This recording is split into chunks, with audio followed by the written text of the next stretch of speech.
At the scene of a deadly bus crash on Japan's Ban-etsu expressway on May 7, investigators found something that didn't fit the narrative of a simple traffic accident: an envelope containing 33,000 yen in cash, marked with the word for medical treatment and the driver's surname. The discovery opened a window into a web of deception that had put 20 high school students in mortal danger. 17-year-old Hiroto Inagaki, a member of Hoketsu High School's tennis team, was thrown from the microbus when it crashed into a guardrail at high speed. He died at the scene from blood loss. 20 others were injured.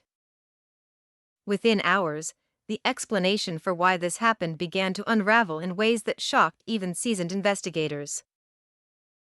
The driver, 68-year-old Tetsuo Wakayama, admitted to police he was traveling at 90 to 100 kilometers per hour in an 80-kilometer zone. He told investigators he misjudged his speed. But that was just the beginning. Wakayama didn't hold the commercial driver's license required to carry passengers for hire. He was driving students in a vehicle he had no legal right to operate commercially. Then came the rental car fraud. A staff member from the company Wakayama worked for had submitted their own driver's license when renting the microbus, not Wakayama's. The substitution allowed an unqualified driver to get behind the wheel with a bus full of teenagers. When confronted, Hoketsu High School issued a statement firmly denying they had ever requested the company arrange a rental vehicle for the trip. The school was pushing responsibility back onto the company. The company was deflecting to the school. And in the middle of this blame spiral was a dead 17-year-old. Investigators then discovered Wakayama had been involved in multiple traffic accidents earlier this same year. He was a former municipal bus driver, someone who should have understood the weight of responsibility that comes with transporting people. Yet he had accumulated a record of crashes and continued to drive commercially without the proper credentials.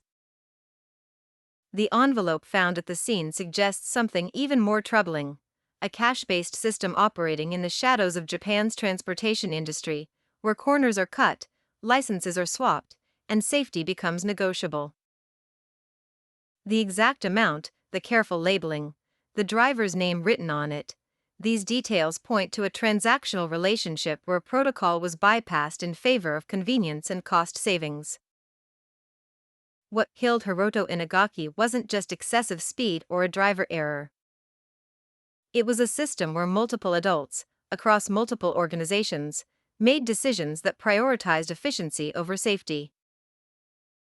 A rental company that didn't verify credentials. A transportation operator that put an unlicensed repeat offender behind the wheel. A staff member who committed fraud to secure a vehicle. And now, an envelope that hints at how these arrangements were actually conducted.